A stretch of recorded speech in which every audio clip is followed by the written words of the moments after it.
tuimbe namba 87, 88, 827. 827.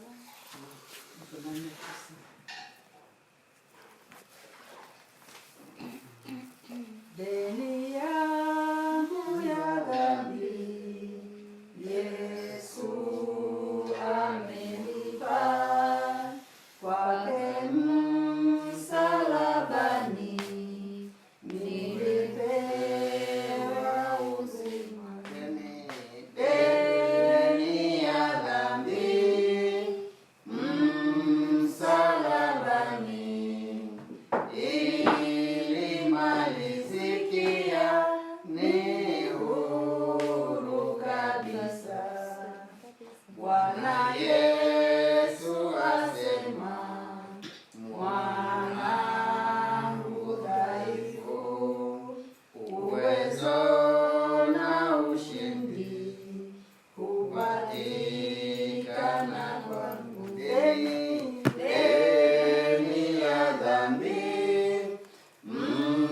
msalabani ilimalizikia, ni huru kabisa.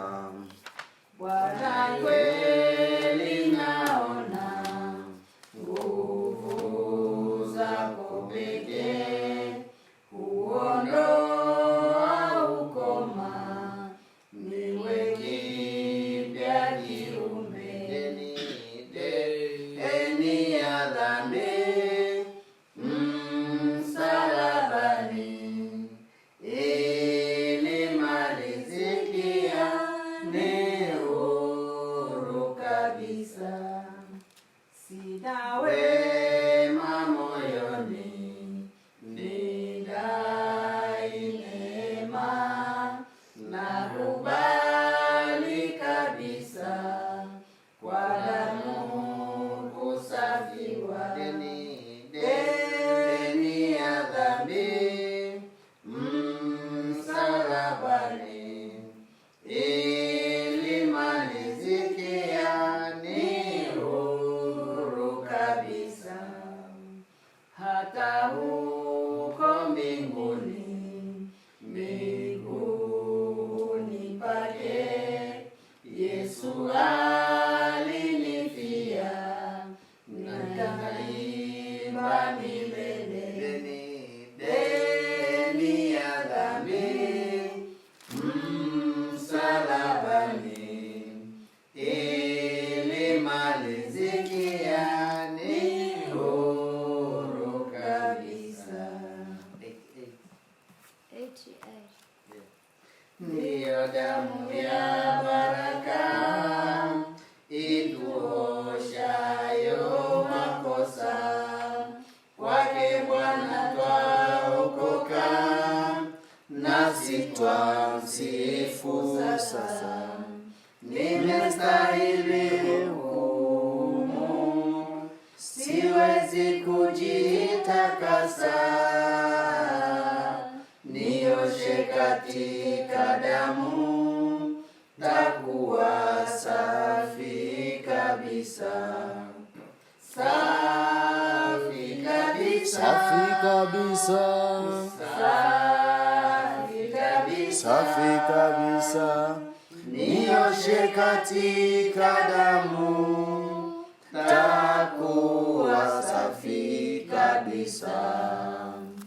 Yesu alivikwa miba na kuhangikwa mtini, na maumivu si haba yaliyompata chini. Nataka kijito hicho niende kuoga sasa, ndicho kinitakasacho, nami ni safi kabisa. Safi kabisa, safi kabisa, safi kabisa, safi kabisa, nioshe katakasacho, nami ni safi kabisa. Baba, kweli nimekosa, moyo wangu ni dhaifu, dhambi ni nyingi kabisa, nipate wapi wokovu? Yesu, kijitoni pako naja, naamini sasa, nioshe kwa damu yako, takuwa safi kabisa. Safi kabisa, safi kabisa, safi kabisa, safi kabisa, nioshe kwa damu yako, takuwa safi kabisa. Muda mwingi nilipotea, sikufahamu msalaba, wala aliyenifilia kwa Kalvari. Haleluya. Rehema, bure na neema, samaha nalo nilipewa, ndipo aliponifungua kwa Kalvari. Kwa neno lake Bwana Mungu nilijiona mimi mwovu, nikageuka na kutubu kwa Kalvari. Haleluya. Rehema, bure na neema, samaha nalo nilipewa, ndipo aliponifungua kwa Kalvari. Yote kwa Yesu namtolea, ndiye mfalme wa pekee. Sasa kwa furaha nitamwimbia wa Kalvari. Haleluya. Rehema, bure na neema, samaha nalo nilipewa, ndipo aliponifungua kwa Kalvari. Jinsi pendo lilivyokuu, neema ilishushwa toka juu, alitufanyia wokovu kwa Kalvari. Haleluya. Rehema, bure na neema, samaha nalo nilipewa, ndipo aliponifungua kwa Kalvari. Timbe 94. 94 nzuri sana, sijaimba siku nyingi. 94. 94. Unasemaje? Naipenda sana nyimbo, sijaimba siku nyingi. I like this song. I like the one we just sang. Siku ya Mbingu kujawa na sifa, dhambi zilizidi duniani, Yesu akaja azaliwe mtu, awe wa watu ulimwenguni. Alinipenda, alinifia, ameondoa na dhambi zangu, alifufuka ni haki. Yuaja tena Mwokozi wangu, na siku moja walikwenda naye, wakamkaza msalabani. Aliumia, aliaibishwa, ili atuokoe dhambini. Alinipenda, alinifia, ameondoa na dhambi zangu. Alifufuka nipewe haki.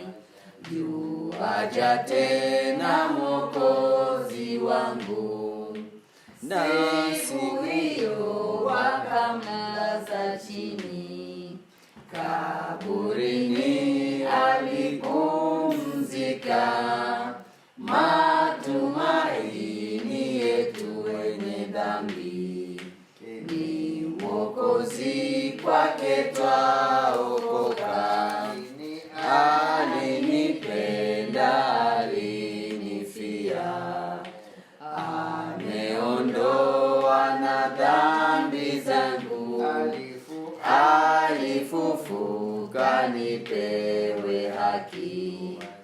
Yuaja tena Mwokozi wangu, kaburini kashindwa kumshika, jiwe likatoka mlangoni.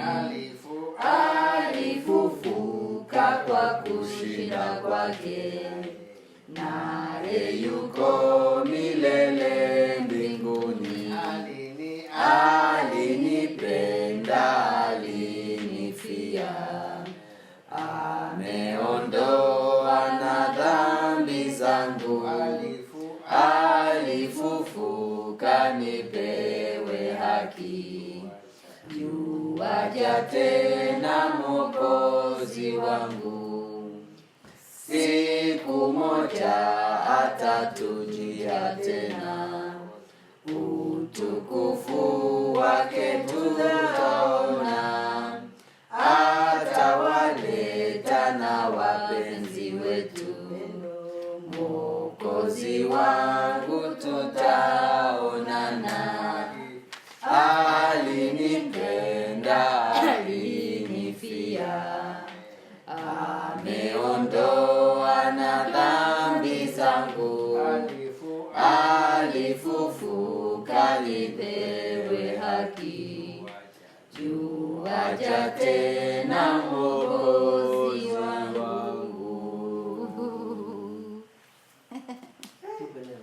Hebu niambie. Hebu nifunzie wapi? Kusoma. Anaimba vizuri. Si mwanamuziki. Huyu ni Mwambie mwanamuziki. anaimba vizuri. Kwa hiyo anajua kupata note. Unajua nimeshangaa. What does he say? She's wondering how you can sing it so perfect. It's the first time I sing that song. Yeah. I don't know why. So, which page? You have to choose. I have to choose. Yeah. I only use the first chapter.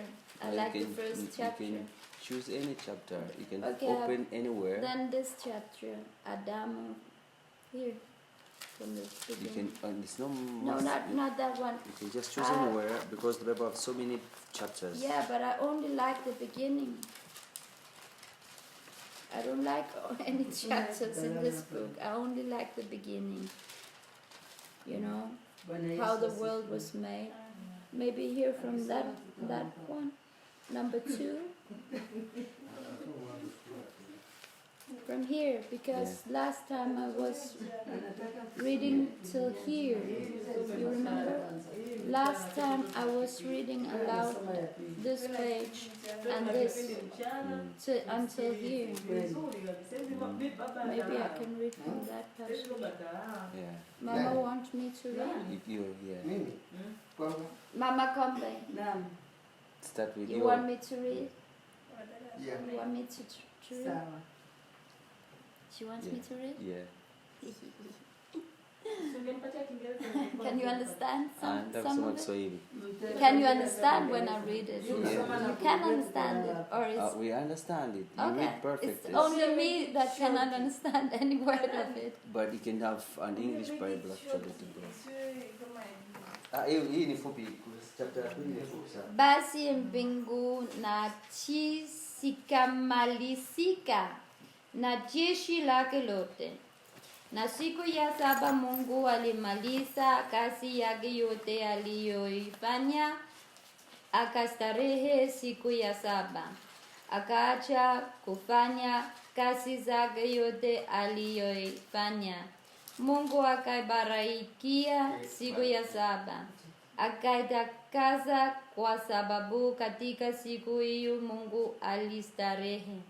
Akaacha kufanya kazi yake yote aliyoiumba na kuifanya. Hivyo ndivyo vizazi vya mbingu na nchi zilipoumbwa. Siku ile Bwana Mungu alipoziumba mbingu na nchi, hapakuwa na nchi wa kondeni bado, wala you say mboga or boga, wala mboga. This here. Wala mboga or you say boga. Mboga. Wala boga ya kondeni haijachipuka bado, kwa maana Bwana Mungu hajainyesha nchi. You say bua or mbua? Mbua. How to know when to say that M, and sometimes it's there but you don't say it. Yes, I just have to remember which words. Mvua, yes, that is mvua. Mbua. Wala hapana mtu wa kuilima ardhi. Ukungu ukapanda katika nchi, ukatia maji juu ya uso wote wa ardhi. Bwana Mungu akamfanya mtu kwa mavumbi ya ardhi, akampulizia puani pumzi ya uhai. Mtu akawa nafsi hai. Bwana Mungu akapanda bustani upande wa mashariki wa Edeni. Hey, Edeni is the Garden of Eden. Eden, that is Eden. Yeah. Akamweka ndani yake huyu mtu aliyemfanya. Bwana Mungu akaichipusha katika ardhi kila mti unaotamanika kwa macho na kufaa kwa kuliwa, na mti wa uzima katikati ya bustani, na mti wa ujuzi wa mema na mabaya.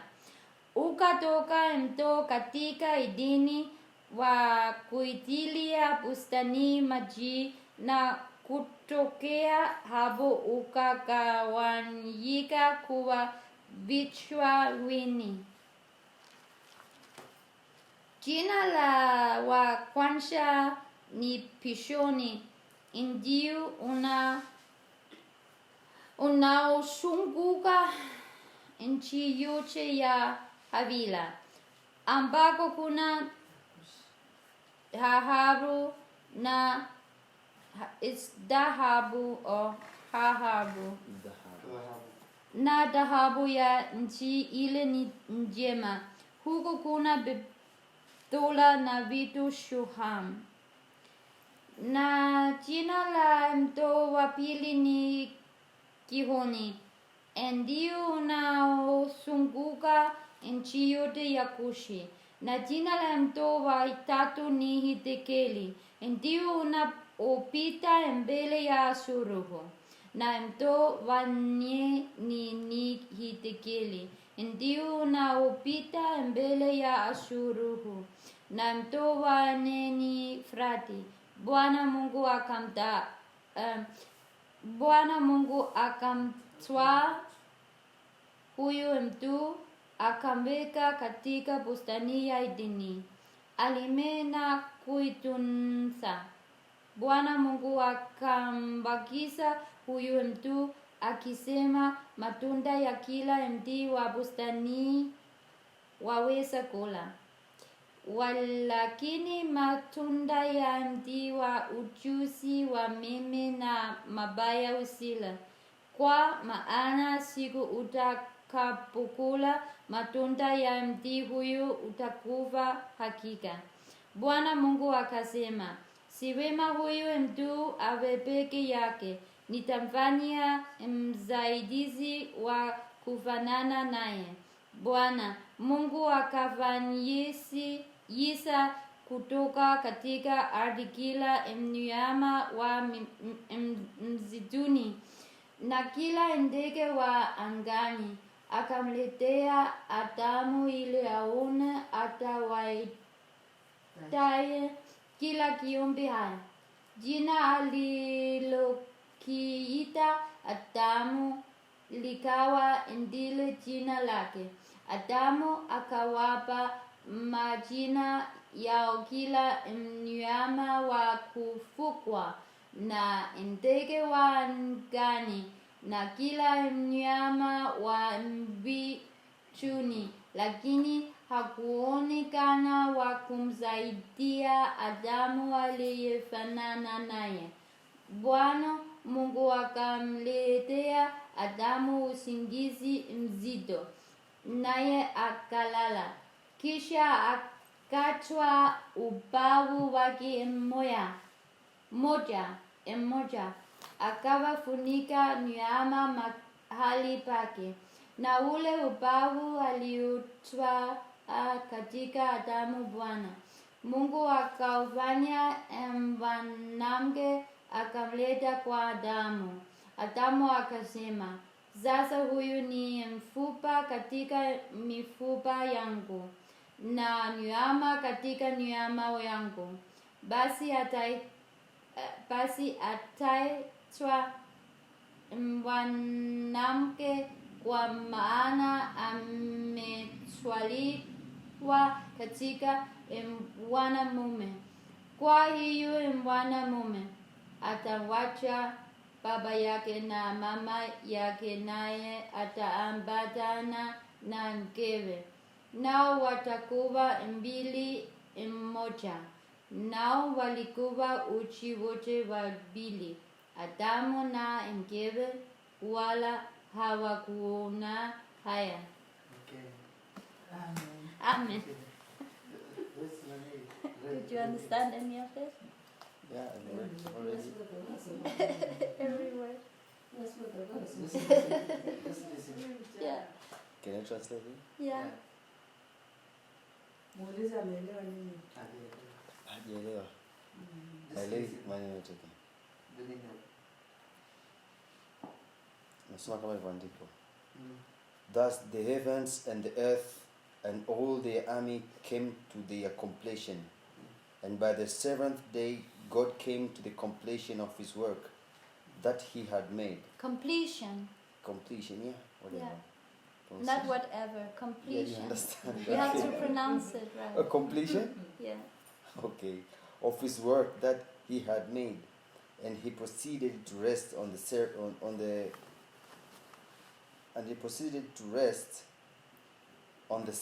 day from all his work that he had made. And God proceeded to bless the seventh day and make it sacred, because on it he has been resting from all his work that God has created for the purpose of making. This is a history of the heavens and the earth in the time of their being created. In the day of Jehovah God made earth and heaven. Now there was as yet no bush of the field found in the earth, and no vegetation of the field was as yet sprouting. He caused Jehovah God and not made it rain. Because Jehovah God had not made it rain upon the earth, and there was no man Because. You say To because. to cultivate the ground. Because. Yeah, that is deep. But a mist would go up from the earth, and it watered the entire surface of the ground. And Jehovah God proceeded to proceeded to form the man out of dust from the ground, and to blow into his nostrils the breath of life, and the man came The to breath, be a living soul. The breath Father of life. Jehovah God planted a garden in Eden towards the east, and there he put the man whom he had formed. Thus Jehovah God made to grow out of the ground every tree desirable to one's sight and good for food, and also the tree of life in the middle of the garden, and the tree of the knowledge of good and bad. Number 10. Now there was a river issuing out of Eden to water the garden, and from there it began to be parted, and it became as it were four heads. The first one's name is Pishon. It is the one encircling the entire land of Havilah, where there is gold. And the gold of that land is good. There also are the bdellium gum and the onyx stone. And the name of the second river is Gihon. It is the one encircling the entire land of Cush. And the name of the third river is Hiddekel. It is the one going to the east of Assyria. And the fourth river is Euphrates. And Jehovah God proceeded to take the man and settle him in the Garden of Eden, to cultivate it and to take care of it. And Jehovah God also laid this command upon the man: from every tree of the garden you may eat to satisfaction, but as for the tree of the knowledge of good and bad, you must not eat from it. For in the day you eat from it, you will positively die. And Jehovah God went on to say, it is not good for the man to continue by himself. I am going to make a helper for him, as a complement of him. Now Jehovah God was forming from the ground every wild beast of the field, and every flying creature of the heavens, and he began bringing them to the man, to see what he would call each one. And whatever the man would call it, each living soul, that was its name. So the man was calling the names of all the domestic animals, and of all of the flying creatures of the heavens, and of every wild beast of the field. But for man there was found no helper as a complement of him. Hence Jehovah God had a deep sleep fall upon the man, and while he was sleeping, he took one of his ribs, and then closed up the flesh over its place. And Jehovah God proceeded to build the rib that he had taken from the man into a woman, and to bring her to the man. Then the man said, this is at last bone of my bones, and flesh of my flesh. This one will be called woman, because from man this one was taken. That is why a man will leave his father and his mother, and he must stick to his wife, and they must become one flesh. And both of them continued to be naked, the man and his wife, and yet they did not become ashamed. Amen. Amen. I don't agree, but okay, amen. I don't agree with that story. It's manipulation with the subconsciousness. Subconscious, Yeah. Iko upande wa wanawake sana. It's deep hypnosis of the subconsciousness. Kwa hiyo anasema, anaongea sana upande wa wanawake. Anasema vitu vingine wanawake wamekuwa wamefanywa kuwa chini sana. Kwa hiyo anasema waliedit hapa wamebadilisha. Anasema kuna jinsi ambavyo wamebadilisha imekuwa You know they're talking about 4 rivers. Anasema unaongelea kuhusu mito minne.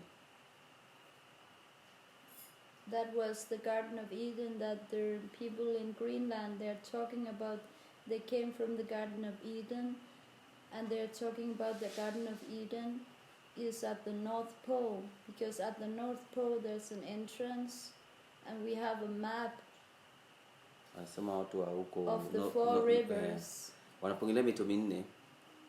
that's underneath the earth, Wanapongelea mito and there's minne. tropical weather at the North Pole underneath the earth. There's a big entrance, Baba akianza kutafsiri waga baba analala. and that's Ukifunga why macho you have the light, anasema the light wanapongelea over mito the minne North Pole. huku. Anasema hata kule Greenland wanaongelaga mito minne pia, story kama hiyo.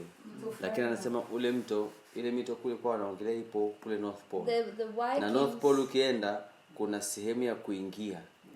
Ukishaingia kwa chini there's a kuna sun, garden pia, kuna there's mito a kama sun, inner sun, but it's Inside different from this sun because you don't anasema get kule North old. Pole ukishaenda kule wazungu wanakukataga usiende kule.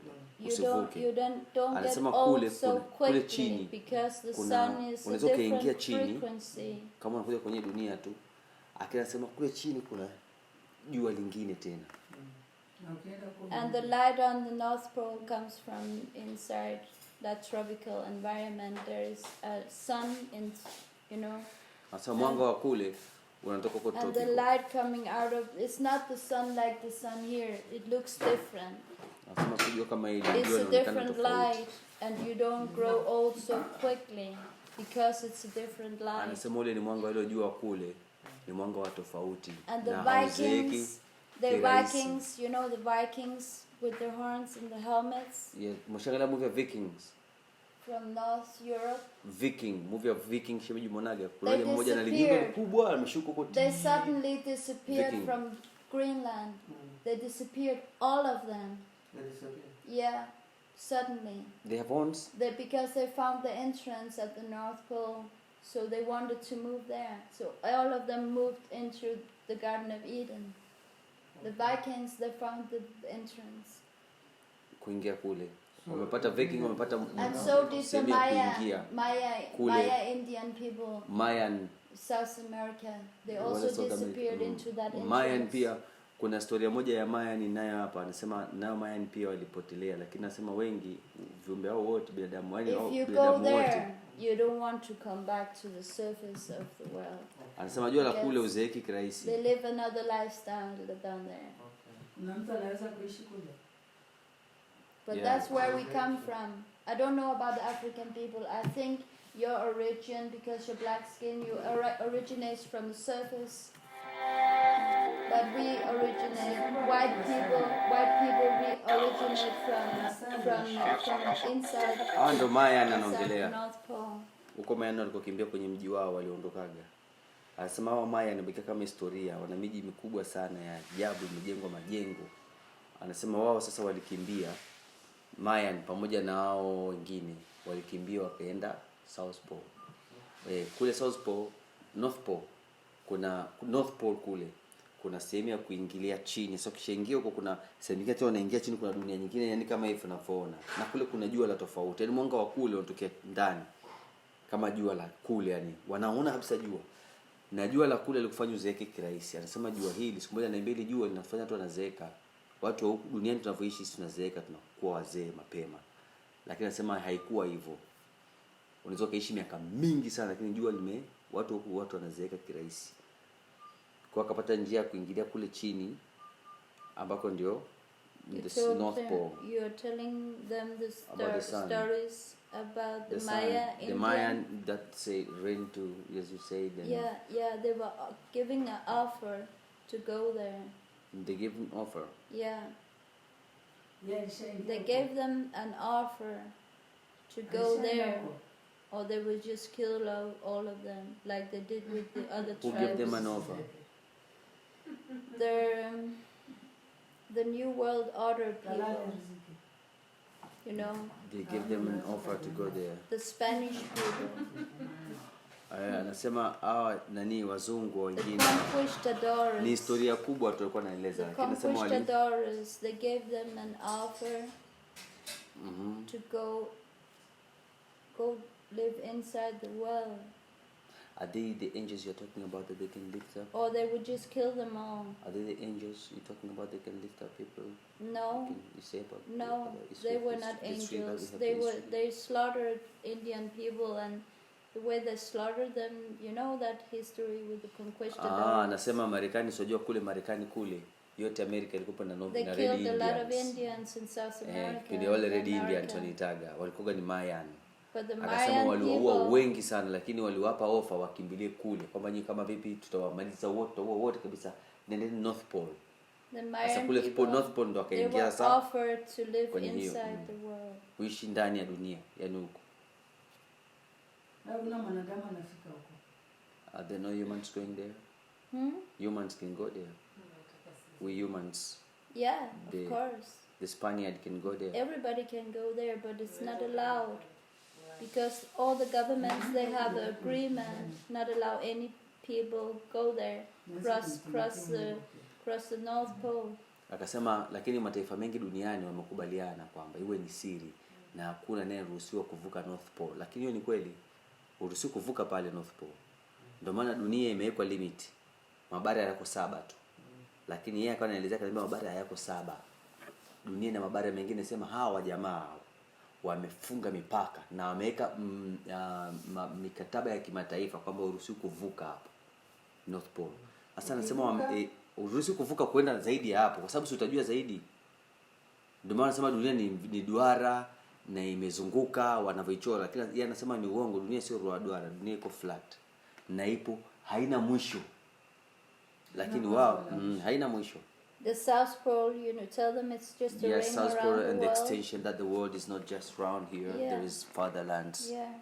Kuna ardhi nyingine zaidi, lakini wao wanaitoa dunia ni hapa. Na hapo sasa wameweka huku ni South Pole na huku ni North Pole. Wamesema hauruhusiwi kuvuka hapo kwenda huko. You don't have to go very far out before there's new land. You can tell them you don't have to go very far out before there's more land. Yeah, there is more land than there, isn't it? Yeah. Anasema ukivuka kule North Pole, ukiendelea kuna ardhi nyingine zaidi hapo. It means even the aeroplanes and the rockets and the planes, actually they don't go far than there. They have If they go anywhere, they just go straight like this. They don't go up. They don't have to because the world is flat, so they can go in all directions like this. If they want to discover new land, you know, they cannot penetrate. But the pilots are not allowed. Yeah, but there's a wall, so they cannot penetrate the firmament. So is it the firmament beyond the North Pole? Everywhere, firmament. You just have to go up, then there's a firmament. What if you go flat? No firmament. Flat. I mean, if you go this way, The you don't go firmament is parallel to the earth, and the earth is stretching in all directions. Dunia iko pande zote. Endlessly. Haina mwisho yani. Yeah. Wanakula nini hao? But we endlessly, are there 7 continents in the world? 7 continents? I don't know. That's They say there are only 7 continents. Africa, yeah, I Asia, think so. America. Yeah, that Australia, depends on how you count America. them. But there's only the ones you see on the world map. You But have there's to so cross. many more. Yeah, you have to cross the ice before you see other lands. But you're not allowed to cross the ice. No, because your governments, your new world order, evil, devilish government, they don't allow you to go there. Even themselves, they go there. No, nobody go there. Only the world elite maybe can go there. I don't know if anyone is allowed to go there. Anasema watu haruhusiwi kwenda huko, ni zaidi ya They hapo. have an agreement. All the countries of the world have an agreement. I don't know what's the name of that agreement, but they have one. That's why no flying machine, no expeditions are allowed to cross a certain limit at the North Pole and the South Pole. Eti baba kwamba hauruhusiwi, wameweka agreement. Ukishafika hapa North Pole, ukihesabu mabara yote yako 7, lakini ukitoka zaidi ya hapo kwenye hiyo ice, wanasema ni ice ni kama hii base ya dunia, ile ice ambayo mabara mengine yanakuwa juu yake. Sasa ukishavuka hapo kwenda kule ambako kule ndio kuna barafu kabisa kule. Ukishavuka zaidi ya hapo kuna dunia tena, yani ardhi nyingine tena huko mbele. Lakini wameweka makubaliano ya kimataifa, agreement ya kwamba huruhusiwi kuvuka kwenda zaidi ya hapo. Labda hawa wanaita wala dunia ndo wanaendaga huko. Walioko huko ni watu wa namna gani? What kind of people were in the far lands across the ice? Yeah, there. I just know where I come from. There are very high. Anajua kuna watu ambao wanasema ni warefu sana. And there are small people like this. Na kuna watu wadogo sana kama hivi. People like this. And there are huge all kinds of heights of people. All kinds of. We live in peace over there. People live in peace over there. Not like here. And the trees are very big, like real forest. Here's only bush. There's no forest here. There are real trees there. One tree with fruits is enough for a whole town, a whole village to feed them. Just one of the trees, enough fruits to feed a whole village. Huo mti ambao naona niko kwa zamani walikata. The trees over there kubwa sana wazungu walikata. You can look at the firmament from the top of the trees. Baba kila kisikia kunaeleza kwa sababu usingizi mchukue. When you sit up on one of those, you can see it all.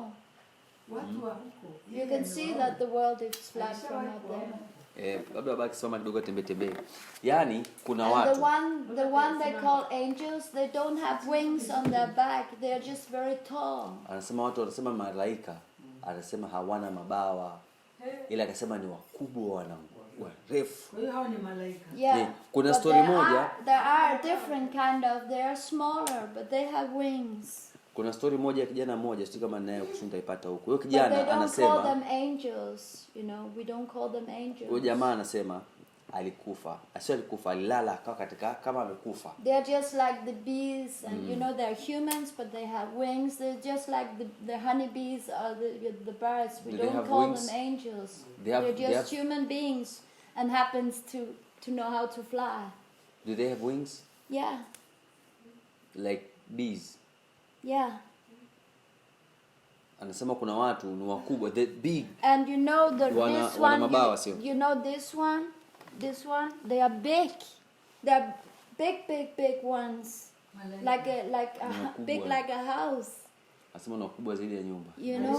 Those the mushrooms. They are big like houses. Anasema hata uyoga kule, ukiangalia uyoga ni mkubwa, umeota. Alishaona huko? Wanajua huko kwao. Aliona hao watu. Ananiambiaga vitu ambavyo haruhusiwi kuongea. Mzungu hawezi kuambia hivyo.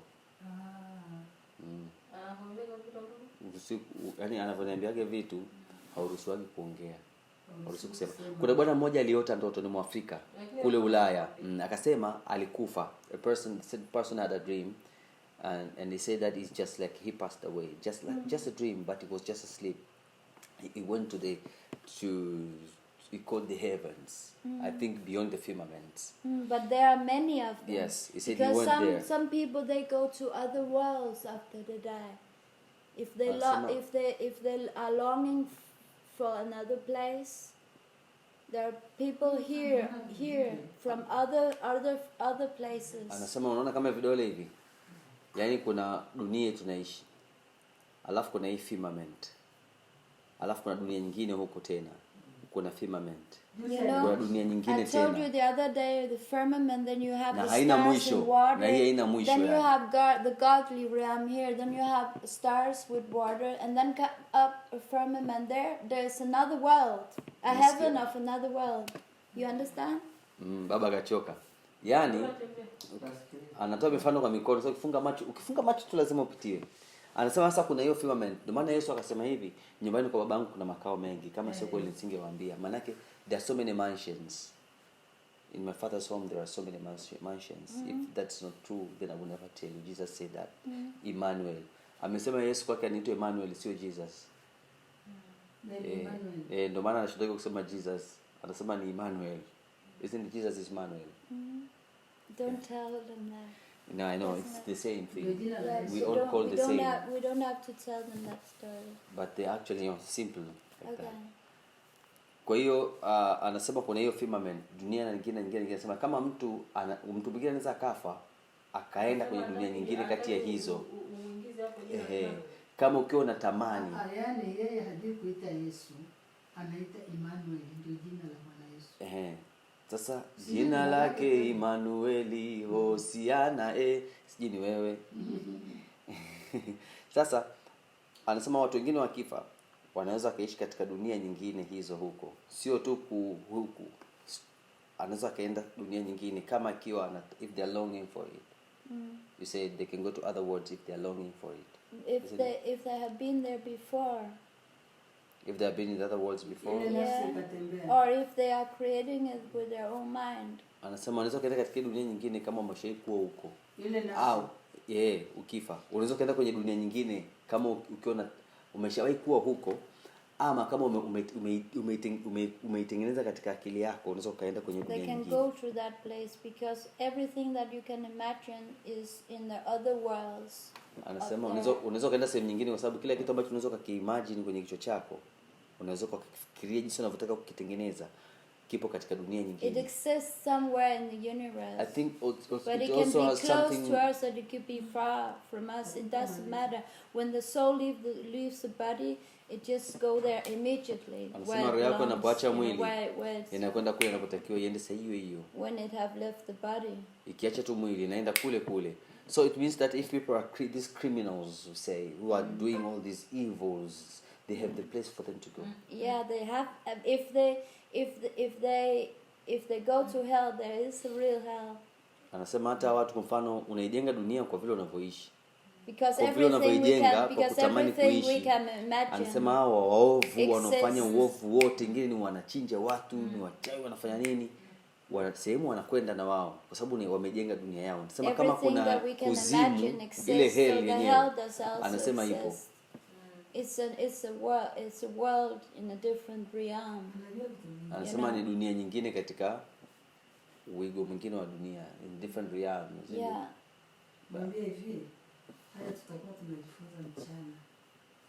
But some people would regard this place as a hell. Some people would regard this as like a hell because where they come from it's more harmonious. So in comparison to this, they would say we are living in a hell if they should compare it. Sababu anasema watu wengine wanaweza kusema dunia hii ni kama hell pia, kwa sababu dunia ambayo tumetoka sio dunia hii ambayo tunaishi. Ile kule na upendo na amani, sehemu nyingine watu wanaishi kwa furaha, lakini dunia hii ina vurugu. Kwa hiyo saa nyingine watu wanasemaga hii ni hell. Ndio maana Yesu akasema duniani mna ziki kubwa sana. Alisema hivyo. Yeah. He said, Jesus himself, Emmanuel, he said, on earth we have so many tribulations. It means where he comes from, there's nothing like this. Isn't it? There are many places worse than here. There are places who are worse than here. Anasema lakini kuna sehemu nyingine ambazo ni mbaya zaidi hapa duniani. Kwa hiyo duniani kunaweza kuwa ni katikati. It's half hell. This earth is almost half hell to some people. And ni nusu. For some people have an experience of this place. It's like heaven. It's a state of mind. Anasema watu wengine wanaona dunia pia kwa watu wengine ni kama mbinguni kwa sababu ni state ya. For other people it's like a hell. Lakini kwa watu wengine hapa ni kama kuzimu, shida zilizopo, matatizo yaliyopo ni kama kuzimu kwao. Lakini watu wengine katika ufahamu wao jinsi wanavyoiona dunia ni kama sehemu ya heaven. Yeah. So my mother was asking hao watu walioenda hii mji wafupi sana, warefu sana, wazaliwa kwa wanene sana. Alishawahi kuona? Have you ever seen them? Those people? Yeah. Who are like short. Because I leave my body, I go there. Anasema I kwa sit sababu up in the tree and like kuna kitu kimoja wanasema travel and I see it, I travel, I fly over and sometimes I sit kuna kitu kimoja alikuwa ananieleza. Sometimes I walk on the beach, I just go there. Anasema hivi kwa mfano nikiangalia na kumuelewa kitabu cha Ezekieli kasema and I see myself there. Kinasema kwamba malaika akamnyanyua akampeleka katika bonde. I see myself there, and I go Yeah. into my own body, and like I live here, I also live there, because when I leave my body, I live in another place. Kuna siku nilikuwa nadisia Njozi nikasema niliota nimelala. Niko kwenye basi nasafiri. Alafu ndani ya basi nikalala, nikaota tena nimetoka, nimeacha mwili. Unakumbuka?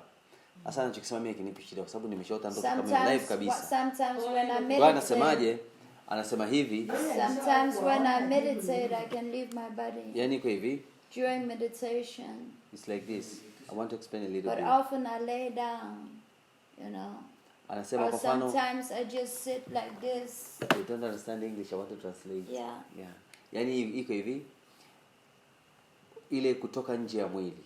Anasema hata kwa mfano kuangalia kama kitabu cha Ezekiel, anasema alinyanyuliwa akapelekwa katika bonde na kama malaika akawa anaongea naye. Ile maana sio kwamba eti alinyanyuliwa eti akatoka na mwili wake akaenda, yani alitoka katika roho akaenda akaonyeshwa na akawa anaongea pia, mwana wa Adamu, je, unafikiri hii mifupa yote itaweza kupata uhai? Hapana. Akamwambia toa unabii. Hivyo sasa ni vile vitu ambavyo ilikuwa kama ni vision, lakini anasema ile ni kweli, unakuwa umetoka. Mimi niliota niko ndani ya basi na safiri, alafu hivyo. Sasa yeye anasema hiyo ni out of body experience, unapokuwa umetoka nje ya mwili. Sasa nyingine unaweza kaota njozi, mama aliniambia ndoto nyingine, yeye ndoto hazijui, lakini nyingine unaweza kutoka kwenye mwili ukaona njozi. Ukatoka kaenda mahali ukajikuta uko na mtu mmecheza, amefurahi sana, lakini umetoka umeenda nje, umesafiri. Kwa sababu yeye anaweza ni saa nyingine, lakini ananiambia sasa hivi tangu wamepata shida hawezi kutoka. Anaona kama vile hawezi kupata zile vision, yale maono tena ya kutoka kuona kitu cha tofauti. Lakini unaweza ukakaa pia katika wanaitaga meditation. Hata wale maguru wa India wanafanya hivyo. Kuna daktari mmoja anaitwa Dr. Craig, naye anaelezea kuhusu hizo out of body experiences. Unaweza kutoka nje ya mwili. Alafu kuna siku moja Jerry, yule rafiki yangu, siku nyingi sana ananiambia kama 98 99 hivi. Jerry akaniambia, Jerry told me about out of body experiences, that you can get out of your body and have that experiences. You once had that experience. Kwamba unaweza kutoka nje ya mwili ukasafiri. Sasa anasema yeye anapokuwa hivyo waga anaona hivyo vitu tu. Yani viko. Sema sasa kujua tofauti ya kitu hiki na njozi na hivi. Jana tu kwenye ile somo la jana alizungumzia kwamba Adam na Eva hapo kwanza kulikuwa kuna mwanamke mmoja, sio anapigana nini, ndio alikuwa ndo wa kwanza ukaishiaga pale. She's asking about the story of Lilith. The Lilith. You Lilith like that story? and Eve. Yeah. Alishia pale Mungu alipoumba mwanamke na mwanamume. Wale Adam na Eva wale walikuwa wa kwanza, kuna mwanamke ndio alikuwa wa kwanza, sio nani alikuwa. You say that the first person to be created was a woman in the first place before Adam and Eve? For me, it's not important. But is there? The story of Lilith, it's just a story. You know, it's made to change society and change the mind of the people. Lilith is a woman, right? And the story says that God made 2 women, actually 3 women, because Lilith was the 3rd woman that he made. Lilith. Wa kwanza alikuwa ni Lilith, alikuwa mwanamke wa kwanza aliyeumba. That's the Jews. Anasema ni story tu, lakini saa nyingine the Jews they have this story about Lilith, but it's about an argument between men and women. Anasema ile ni story, lakini kupo ni argument kati ya mwanamke na mwanaume. And it's about first he made the first one. No, I remember wrong. It says that Lilith was the first one, and then Eve was the 3rd one, because he wasn't satisfied with Lilith.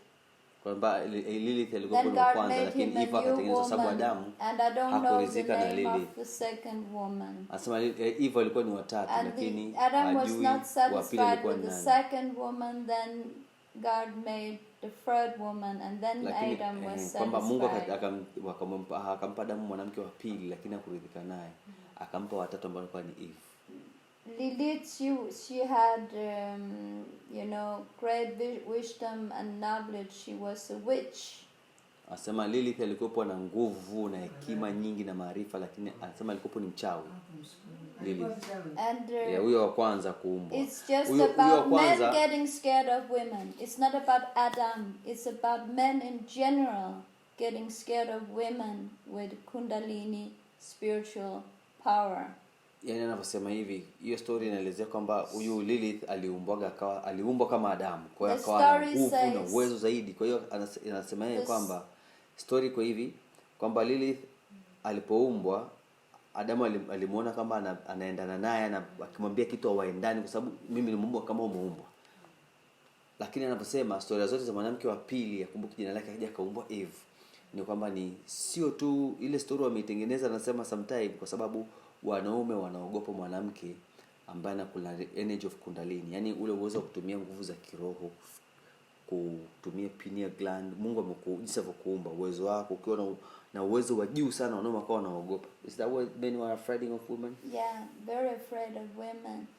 And it was not men it was there were some men that began to hate women, and then they started new world order. You know, they made a straight plan how to control women. It started with the story with Adam and Lilith. It's just a story about history. They are indicating what happened between men and women in society. It doesn't matter who was the first man and how he was created. If the man was created and then the woman, or the woman and the man. This is a question that doesn't matter. We don't care. We just want equality between the sexes, and we want, you know, the women to be appreciated and honored equally to the man, right? But kitu sio kwamba eti kujua Mungu akamuumba Adamu wa kwanza, Eva akazaliwa wa pili. Anasema cha maana cha kufahamu kwamba Mungu anataka tuwe na usawa kati ya mwanamke na wanaume, wote ni sawa, kwamba huyu amezaliwa kwanza au wa pili au watatu. Lakini anasema wote katika historia ya kwanza ile kwenye Biblia, kwa sababu moja Mutabaruka alikuwa anaongea, akasema Biblia kuna kurasa inasema kwamba Mungu akamuumba mwanamke na mwanaume. Alafu sehemu nyingine akamuumba. Sehemu nyingine nakuja anasema tena Adamu akapewa usingizi. Lilith was accused of being a demon. Kwa hiyo hapo kuna kitu Mutabaruka akawa anasema kuna kitu anaficha. Sasa yeye anachoelezea hapa ni kwamba Lilith was accused of being a demon. Kwamba Lilith aliambiwa kwamba yeye amekuwa kama demon, kama shetani. So on the tree in the Garden of Eden, you know, there's this apple tree, and the snake was Lilith. She came back to the Garden of Eden, and sasa yule nyoka ni Lilith, aliambiwa kwamba ni offered them an apple. Sababu alikuwa na akili na ufahamu wa juu, Adamu akamkataa. But that never happened. That never happened. Yule nyoka aliyekuja kwenye bustani wanasema ni Lilith. Alikuja akamwambia hivi. Lilith appear like a devil coming back, you know, creating Kwa hiyo wanasema hiyo ni story wamejenga kwamba Lilith alikataliwa na Adamu. Sasa Lilith katika story ngasoma historia ya Lilith kabisa. Lilith alitoka akawa anaendaga akaishiki huko mwenyewe. Alikuwa na nguvu kama Adamu, ana uwezo kama Adamu, kwa sababu aliumbwa kama Adamu, hakuumbwa kwa kutoka kwenye ubavu, alikuumbwa kama Mungu alivyomuumba hivi. Sasa Adamu akamkataa, akaja mwingine wa pili asema kumbuki jina, ndo akaja Eve. Lakini asema huyo nyoka, huyo snake alikuja kwenye bustani. Wanasema ni Lilith alikuja akimwambia akimpa siri. Lilith is the independent woman that Adam in the Garden of Eden fears, because the story says when they make love, she wants to sit on top of him. When they make love, she wants to be in control. But Adam tells her in that story that he wants to be the one in control. So she wants to be on top of her when they are making sex, when they're making love. It was, that is what it is. That's not something I say. It is written down in that short version of the kwamba Eve, huyo Lilith alikuwa anataka atawale kama Adam, na Adam akataka yeye awe mtawala. Sawa, lakini sasa Lilith akataka usawa, kwamba mimi na wewe ni sawa, kwa hiyo anataka awe juu ya Adam. Kwa hiyo Lilith akawa na uwezo mkubwa na akili nyingi na uwezo mkubwa, ndio maana akasema akamchukulia kama wanampa kama mfano wa shetani. Sasa Lilith akakataliwa na Adam, alienda akaishi nje ya bustani. So it's Kwa hiyo it's alirudi, about kama wanavyosema historia ya nyoka ni Lilith, wanaficha kwamba Lilith ndo alikuja in akimwelekeza art hivi history. jinsi ya kufanya. In art history, they sometimes, when they are picturing Adam and Eve with leaves, they get scared of their own nakedness, their sexuality, so they cover their. Anasema ile picha But ya it's with kuonyesha leaves. kwamba mwanamke na mwanaume kwenye bustani ya Edeni kwamba And then wamefunika na majani, kwamba Then there is a wanaogopa, snake with a head of na a kwamba kuna woman. nyoka mwenye kichwa cha mwanamke. In the old days, they Siku were za zamani painting walikuwa pictures wanachora hivyo, of Adam and Eve kwamba like nyoka anaonekana this. mwenye kichwa cha mwanamke. Yule nyoka zamani walikuwa wanachora zamani, anasema sio sasa hivi. Wanasema hivyo kama mwanamke. Sasa zamani wanasema yule nyoka alikuwa anaonyeshwa, walikuwa anachoroga kama kichwa cha mwanamke. Alafu Adam na Eve wanaonekana kama wanaogopa ule utupu wao, wakawa wamefunikwa na majani. Yeah, they were covered with leaves. Yeah. And the snake was like the head of a woman. No, that's just a story. Ni story, it's not. Is it real? No, it's just a story about what happened Ni in story ya nini history. kilichotokea. Something happened, something changed in the Garden of Eden between men and women. The relationship changed because not all men, but some men became evil. They started to hate women and their power. They wanted the power themselves, and they prayed to not God but Satan. So they wanted to control society. So they manipulated with religion. You know, they made up stories like this. They started to, I told you, they started they started to cut down all the trees to change your mindset. A little bit. And then they gradually changed the world from there. Anasema And they hivi. started to make this religion about the woman, you know, and how we were created. Nonsense. But it's true in a sense of way, because it's just, they're trying to tell you something about what happened between men and women, but it's just a story Anasema kwamba ni historia tu that kweli, symbolizes something that happened between Hiyo men and ni- women in general. Let me explain a little bit. Anasema hiyo ni kama symbol, ni ishara tu, kama story inatengenezwa kuelezea kitu gani kilitokea. Anasema kilichotokea katika bustani ya Eden, uovu uliotokea ni kwamba pale mwanaume alipoanza kujitenga kuwa juu ya mwanamke, na mwanamke akaonekana hana maana, akawa chini, mwanamke akamshikilia. Anasema na hawa watu waliamua kufanya hicho kitu ni katika binadamu ambao waliamua tu kumwabudu ibilisi. Ndio hao wanaabudu ibilisi mpaka sasa hivi wao. Anasema wakaamua kumtenga mwanamke na wao kuwa juu zaidi na kuwa chini. Ndio kosa lilotokea katika bustani ya Eden. Kwamba akasema tena nini?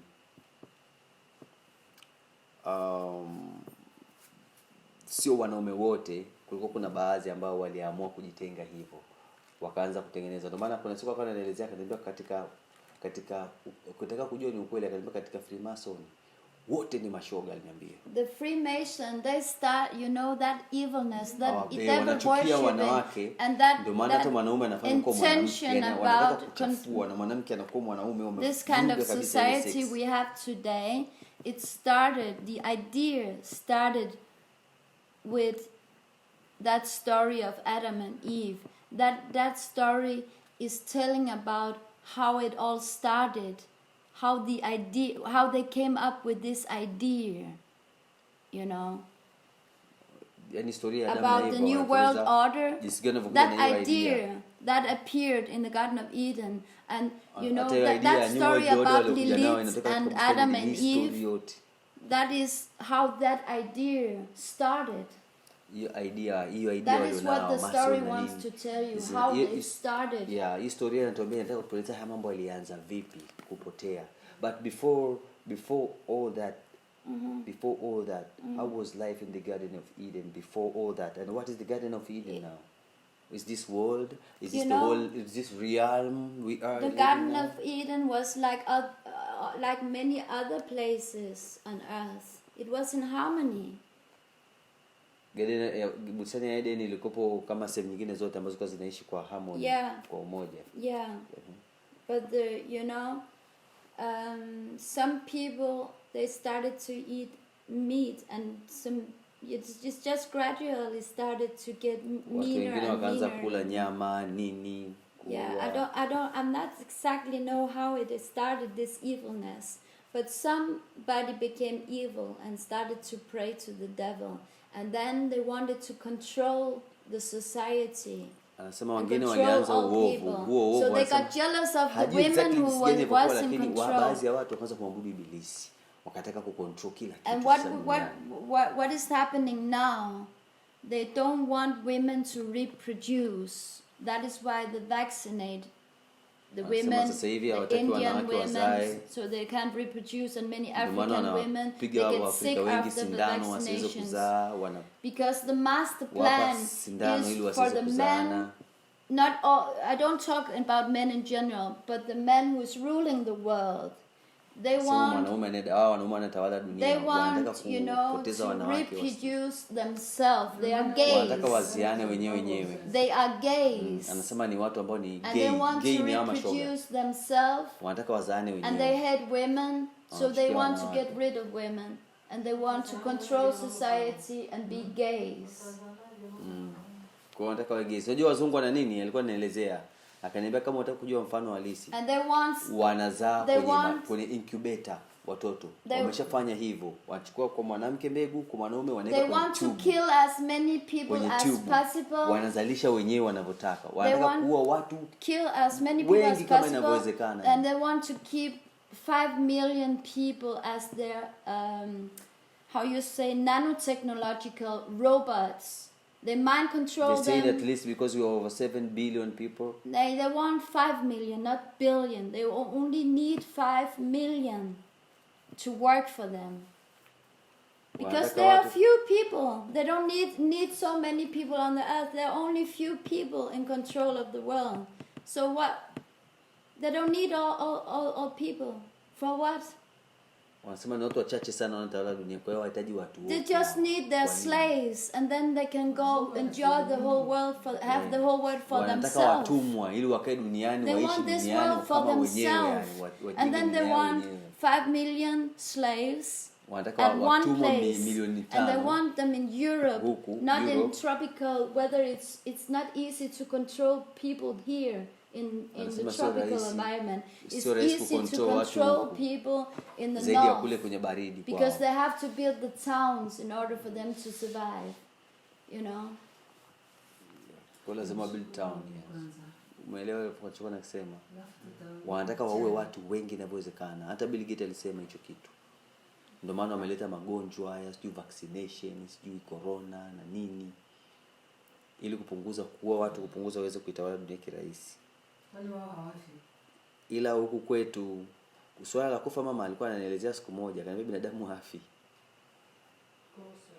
Kasema binadamu hafi kabisa. And there are things, the Anabadilisha tu form. chemtrails. I don't know if they do it here, but in my country they put chemtrails from the aeroplanes in the air, and it has nanotechnology. So when you breathe in nanotechnology, then they can control your mind. Umesikia?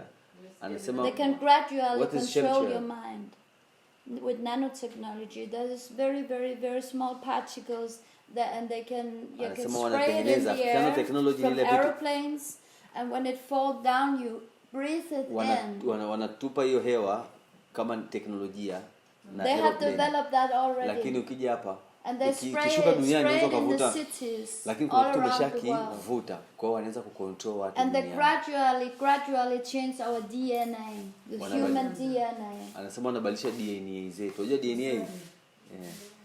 And we Tusali have mama. to stop it because if we want to remain human, we have to stop that.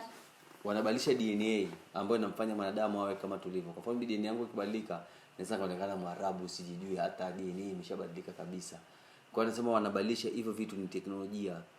Wakishakuja kukuchoma au kushameza au mahewa hayo na nini, wakishakufanya hivyo wanabadilika. Ili tuweze kuwa binadamu, tubakie kama tulivyo, lazima tupige vita hivyo vitu. Tukatae kabisa. Tumshukuru Mungu. Yeah, let's pray. She's the one. Okay. Oh, very sweet. Baba mtakatifu, Mungu wetu wa mbinguni, kwa nguvu ya damu ya Yesu Kristo inayonena mema kwa ajili yetu, tunakushukuru kwa kutupa siri hizi ambazo binti yako amezileta kwetu. Naomba tusaidie tupate kuzielewa ili tuzitendee kazi. Sasa hivi Bwana tunatukabidhi mkononi mwako sisi na watoto wetu pamoja na mgeni wetu, tunaviweka mikononi mwako. Tunaita ulinzi wa damu ya Yesu kutoka mbinguni, ulinde usiku huu Bwana. Tunatamani kukaa na wewe, tunatamani tuamke na wewe, tukiwaweka watoto wetu wote mikononi mwako, Stanley, Helena pamoja na Emmanuel, Elisa na sisi sote hapa nyumbani tunajiweka mikononi mwako, tunaomba utulinde. Emmanuel anapotoka kazini kuelekea nyumbani, naomba usafi na kuangalia malaika wasimame kando na kando wakifagia njia yetu, ili afike kwa usalama pamoja na kile chombo cha moto, tukitembea mitego yote ya adui njiani kwa jina la Yesu. Baba, ninakushukuru tunapoenda kulala, tuko ndoto za mbinguni, tuamshe tena tukiwa na furaha tele. Kwa nguvu ya damu ya Yesu Kristo unaamina mema, ikanene mema kwa ajili yetu usiku kucha. Kwa maana jinsi hii Mungu aliupenda ulimwengu hata akamtoa mwana wake wa pekee, ili kila mtu amwaminie asipotee, bali awe na uzima wa milele. Neema ya Bwana wetu Yesu Kristo na upendo wa Mungu Baba na ushirika wa Roho Mtakatifu ukae nasi sote sasa na hata milele. Amen. Amen. Amen. Asante sana. Asante sana. Asante sana.